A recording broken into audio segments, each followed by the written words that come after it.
Pela limitação do tempo, quero fazer apenas 4 breves colocações.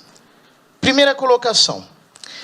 Esta audiência não se presta para o fim a que foi convocada. Presta-se apenas para legitimar o ativismo nessa corte. Está se fingindo ouvir as partes, mas, na realidade, o que se está fazendo é legitimar o ativismo que virá em seguida. A prova disso é que os que defendem o reconhecimento do aborto como direito tiveram bem mais do que o dobro do tempo e bem mais do que o dobro de representantes do que os que defendem a posição contrária. Isso não respeita o princípio do contraditório que está expresso na Constituição Federal, cujo artigo 5º, inciso 55, estabelece que aos litigantes em processo judicial ou administrativo são assegurados o contraditório, a igualdade das partes no processo e a ampla defesa. Esta audiência, ao contrário, é parcial. A própria maneira pela qual está sendo conduzida viola a Constituição. Dando continuidade aos trabalhos e tendo a certeza de que eles serão profícuos, como foram na última sexta-feira, eu convido, como primeiros expositores, Dom Ricardo Roppers e o padre José Eduardo de Oliveira e Silva para ocuparem a tribuna. Terão o tempo de 20 minutos e a divisão fica a cargo, senhores. Ricardo Roppers é doutor em Teologia Moral pela Academia Alfonsiana da Universidade Lateranense, em Roma, na Itália, mestre em Bioética e em Educação, especialista em Bioética pela Faculdade São Camilo e especialista em Linguagem e Catequese Especial, Instituto Monsenhor Raspante, Argentina, graduado em Teologia, licenciado em Filosofia pela Universidade Federal do Paraná.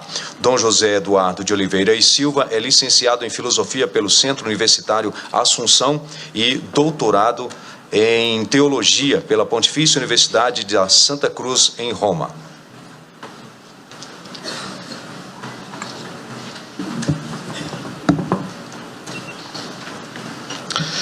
Excelentíssima ministra Carmen Lúcia, presidente deste Supremo Tribunal Federal, excelentíssima senhora ministra Rosa Weber, relatora da ADPF 442, demais autoridades, senhoras e senhores.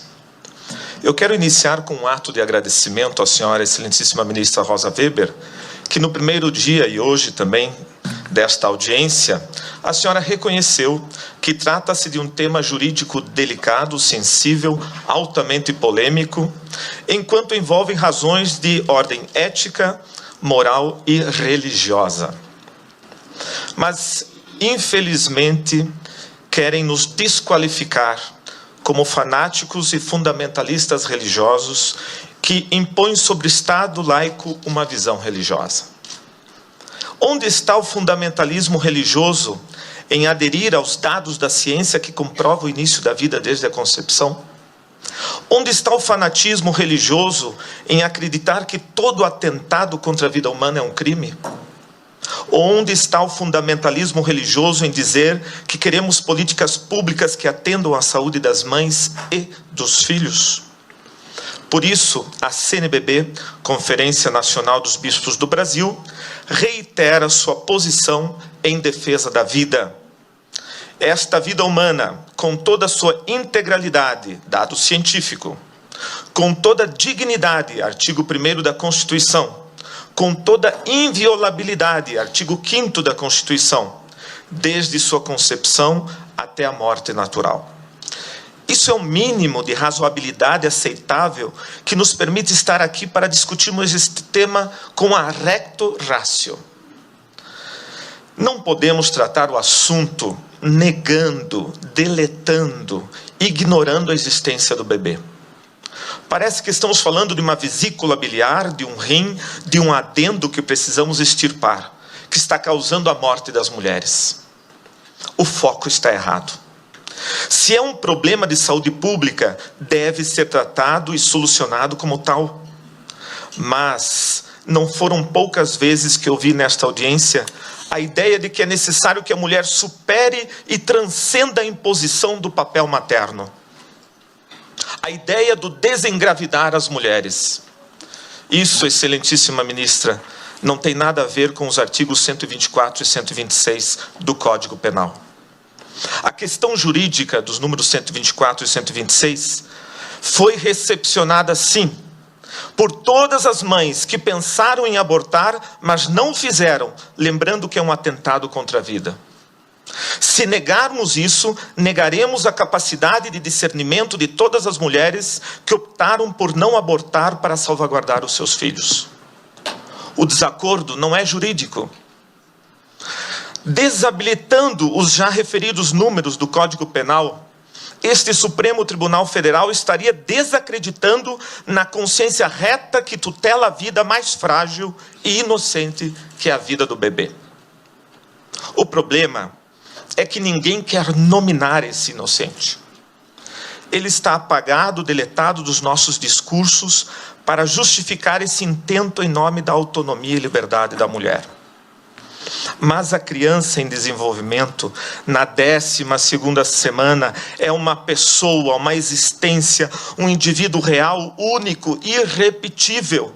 E provavelmente, naquele momento, a mãe já escolheu o nome para o seu filho.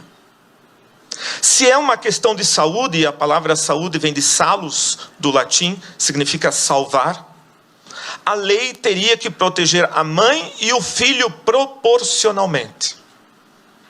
Como esse Supremo Tribunal Federal vai explicar a permissão da pena capital a um ser humano inocente e indefeso para justificar a nossa incapacidade de políticas públicas de proteção à saúde reprodutiva da mulher?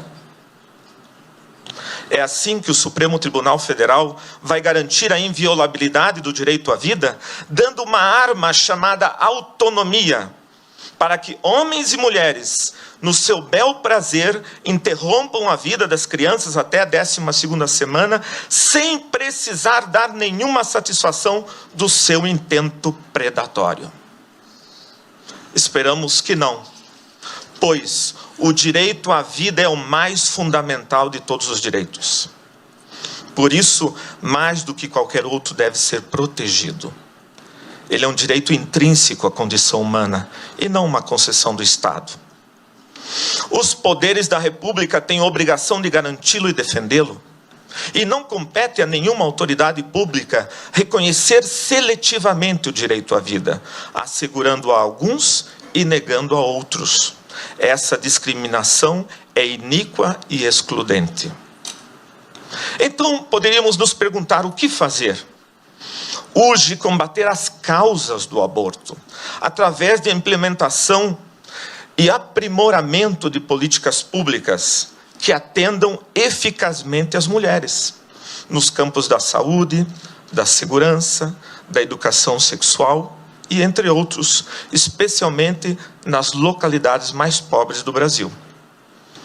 Mas isso não é matéria para ser discutida nessa Suprema Corte, e sim no Legislativo. Em todo caso, eu convido a senhora, excelentíssima ministra Rosa Weber, que antes de tomar sua decisão, conheça pessoalmente ao menos uma das casas pró-vida que começam a se espalhar pelo Brasil. Nelas, a senhora não vai encontrar só mulheres que recepcionaram os números 124 e 126 do Código Penal, mas também encontrará os seus filhos, que elas não abortaram, dizendo: obrigado, porque vocês me deixaram viver. A senhora poderá mostrar ao mundo que nenhuma sociedade democrática está condenada e obrigada a legalizar o aborto por pressões externas. Poderá mostrar que nosso país não se rebaixa para interesses estrangeiros sobre a nossa soberania. Nós também somos capazes de produzir projetos sociais alternativos para ajudar as mães a gerar e cuidar dos seus filhos. Essas iniciativas já estão demonstrando que é muito mais eficaz, menos oneroso ao Estado e altamente salutar às mães. Porque é muito pior dar um trauma a mais a esse drama pelo resto de suas vidas.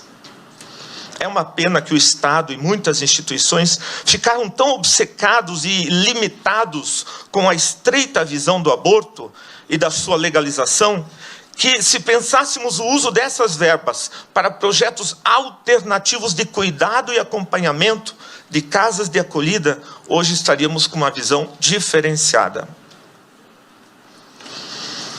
Algumas destas casas, Casa Provida Mãe Imaculada em Curitiba, Casa Luz em Fortaleza, Casa Mater Rainha da Paz em Canoinhas, Associação Guadalupe em São José dos Campos e muitas outras que eu passei a lista.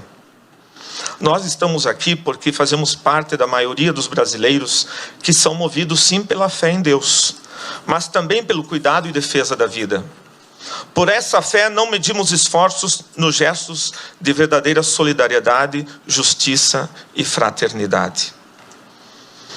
Pedimos como CNBB que essa Suprema Corte não permita a descriminalização do atentado contra a vida nascente. Em nome de muitas mulheres que infelizmente morreram por causa do aborto, aqui foram lembrados no último dia, são perdas irreparáveis. Mas nesse momento, a minha homenagem é para as crianças que morreram com suas mães. E que não sabemos os seus nomes, mas com certeza suas mães já o sabiam. Essas crianças anônimas, que a sociedade não tem coragem de nominá-las, e as esconde nos seus discursos e retóricas, como se não existissem, elas existiram e existem. Nenhuma sã consciência pode negar isso. Excelentíssima ministra Rosa Weber, um dia o grito silencioso desses inocentes calará fundo, pois a nossa nação, pátria amada, mãe gentil, sentirá falta da alegria e do sorriso desses filhos que ela não deixou nascer. Permita-nos continuar cantando dos filhos deste solo és mãe gentil, pátria amada Brasil. Obrigada, Dom Ricardo Robles.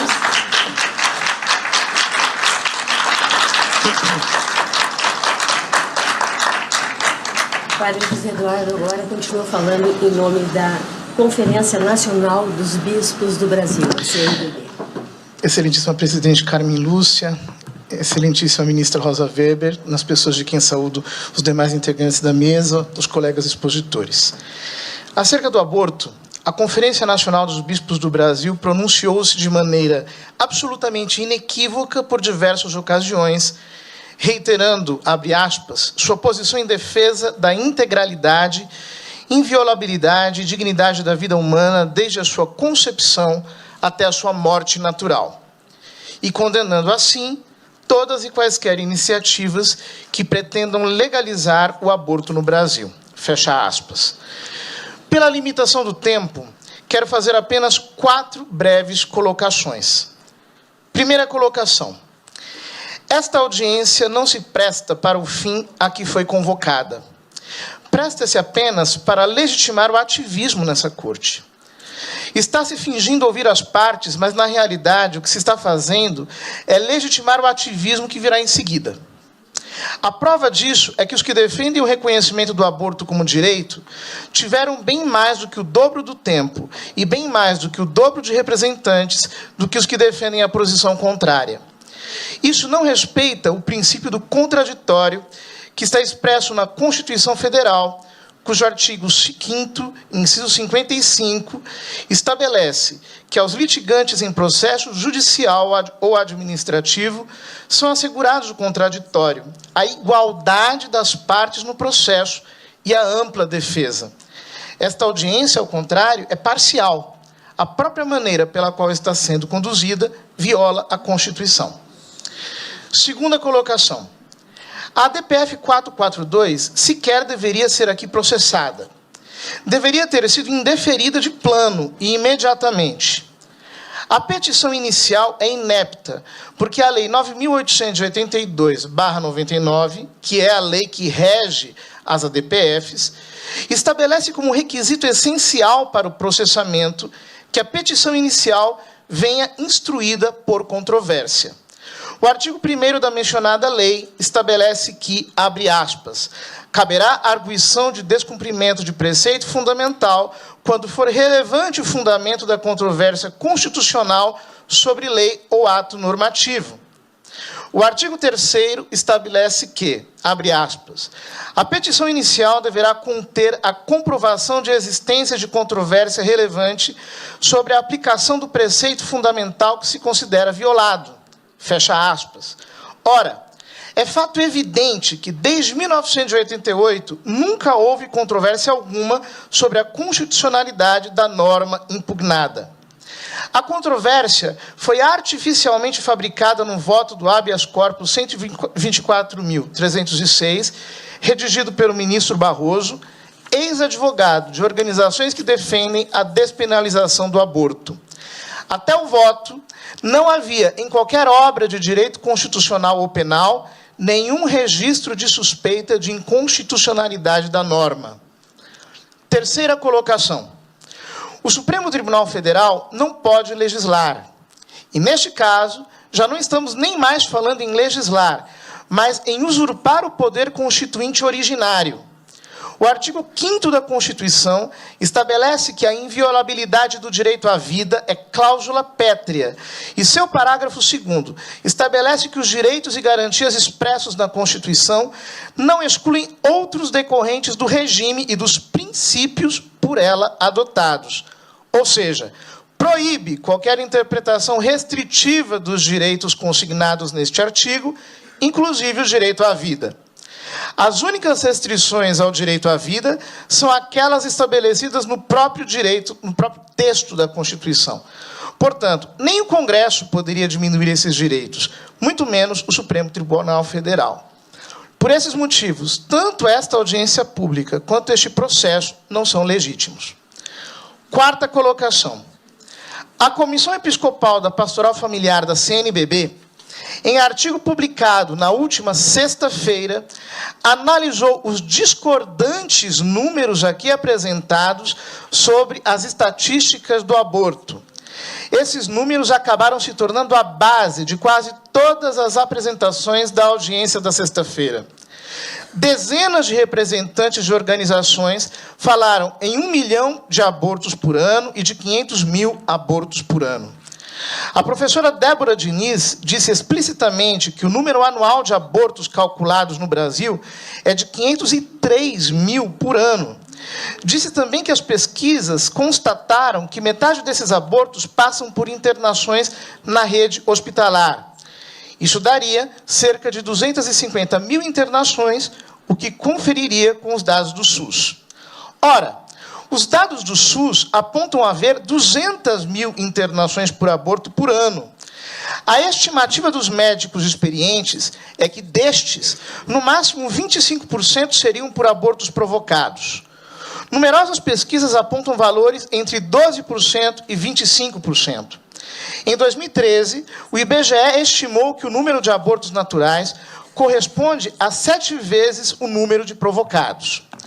Tomando um já provavelmente superestimado valor de 25%, deveríamos concluir que, se houvesse no Brasil 250 mil internações por abortos provocados, deveria haver entre 1 milhão e 1,5 milhão de internações totais de abortos, e não apenas 200 mil. Além disso, os livros de obstetrícia e patologia afirmam que o número de abortos naturais, ocorridos em sua maioria no final do primeiro trimestre, é cerca de 10% do número de gestações, a maioria dos quais passam pelo SUS. Se as internações por abortos fossem 1 milhão ou 1,5 milhão, o número de nascimentos no Brasil deveria ser 10 vezes maior. Nasceriam no Brasil entre 10 a 15 milhões de crianças por ano, mas só nascem 2 milhões e 800 mil. A realidade é que dos 200 mil abortos atendidos pelo SUS, no máximo 50 mil são abortos provocados. Provavelmente bem menos. Então, no máximo, há 100 mil abortos provocados por ano no Brasil. Os números que foram aqui apresentados são 10 ou mais vezes maiores do que a realidade. Toda esta inflação é para poder concluir que, onde se legalizou a prática, realizaram-se menos abortos do que no Brasil. Mas na Alemanha, se praticam 120 mil abortos por ano. A Alemanha possui apenas 80 milhões de habitantes. Se a Alemanha tivesse 200 milhões, como o Brasil, ali haveria 300 mil abortos por ano, 3 vezes mais que o Brasil. Na Espanha, se praticam 100 mil abortos por ano. A Espanha tem apenas 45 milhões de habitantes. Se possuísse 200 milhões, ali se praticariam 400 mil abortos por ano, 4 vezes mais que o Brasil. Os Estados Unidos têm 320 milhões de habitantes e 900 mil abortos por ano. Se tivessem 200 milhões de habitantes, praticariam 600 mil abortos por ano, 6 vezes mais que o Brasil. O Reino Unido tem 60 milhões de habitantes e 200 mil abortos por ano. Se tivesse 200 milhões de habitantes, praticaria 700 mil abortos por ano, 7 vezes o número do Brasil. A Suécia tem 10 milhões de habitantes e pratica 40 mil abortos por ano. Se tivesse 200 milhões de habitantes, praticaria 800 mil abortos, 8 vezes mais que o Brasil. A Romênia, de que tanto se falou aqui, possui 20 milhões de habitantes e pratica 90 mil abortos por ano. Se tivesse 200 milhões, faria 900 mil abortos por ano, 9 vezes mais que o Brasil. A China, com 1 bilhão e 300 milhões de habitantes e 7 milhões e 400 mil abortos, se tivesse a população do Brasil, faria 1 milhão e 200 mil abortos por ano, mas isto é 12 vezes o número do Brasil. A Rússia possui 140 milhões de habitantes e 1 milhão e meio de abortos por ano, isto é, 23 vezes mais do que no Brasil. Em todos estes países, o aborto foi legalizado. Praticam até 3 a 23 vezes mais abortos que o Brasil. Se examinarmos as estatísticas de outros países de que temos dados confiáveis e onde o aborto está legalizado, como a Geórgia, Cazaquistão, Cuba, Estônia, Hungria, Ucrânia, Islândia, Dinamarca, Noruega, Turcomenistão, Nova Zelândia, Coreia do Sul, França, Israel, Grécia, Portugal, Finlândia, África do Sul, Bélgica, Lituânia, Japão, Itália, Taiwan, Suíça, Uzbequistão, Canadá, Austrália, Holanda e outros, obteremos dados em tudo semelhantes.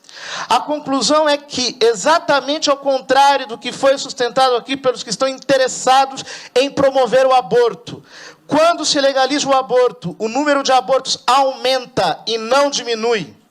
É no primeiro mundo onde se praticam mais abortos e não no Brasil. Por favor, não mintam para o povo brasileiro. Não subestimem a democracia. Democracia não é somente voto. Os brasileiros estão vendo o que está acontecendo aqui. Sabem o teatro que está sendo armado. E sabem como fazer valer seu papel no regime democrático. Muito obrigado.